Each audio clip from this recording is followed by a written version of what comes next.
bi münasebeta heştê Adarê Roja Jinên Ketkarê Cîhanê li bajarê Wanê bi tevlîbûna gelek jinan mîtîngek hate lidarxistin.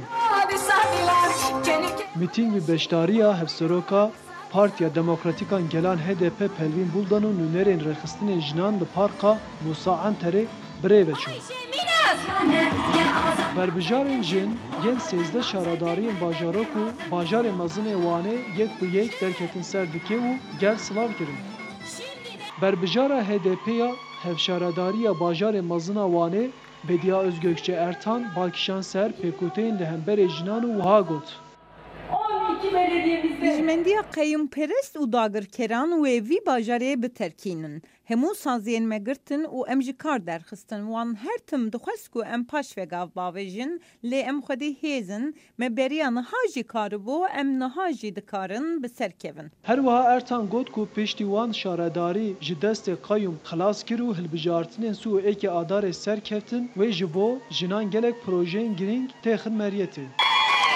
Em piştgirî bidin jinên ku dixwazin kar ava bikin, em ê ji bo jinan parkên bi navê Jin Park çê bikin û bi zimanê zikmakî kirêşên zarokan vê bikin. Cîwan jî nayên ji bîr kirin, li dijî narkotîk em ê tekoşîn bidin û cîwanên xwe rizgar bikin. Ji wan re navendên çandê vê bikin. Her wiha em ê mala dengbêjan jî vê bikin. Li dijî zewacên di temenê piçûk da em ê projeyan amade bikin. Di 31 Adarê em ê qayyûman ji vir bişînin. Piştî axiftina Ertan hevseroka giştiya HDP Pelvîn Buldan jî di axiftina xwe da bi ser hin mijara sekînî û ev tiştî anîn ziman. Vanlı kadınların çektiğini Em îro baş dizanin ka jinên li Wanê dijîn kîşan pirsgirêkan re rûbirûne. Di partiyên din de deng û rengê jinan tune ye. Nasnamaya wan tune ye. Helbijartinê heta helbijartinê jin têne bîra wan. Lê partiya me ji jinan re pêşkentiyê dike. Buldan di berdewamiyê de qala rewşa parlamentera HDP Leyla Güven'a di greva birçûbînê da kir û ev gotin lê zêde kirin.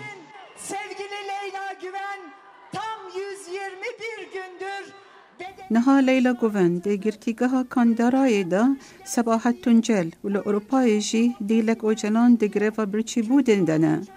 Lê AKP û MHP li hemberî vê kerolal e. Daxwaza Leylayê daxwaza milyonan kesî ye. Tecrîd soçê mirovaniyê ye.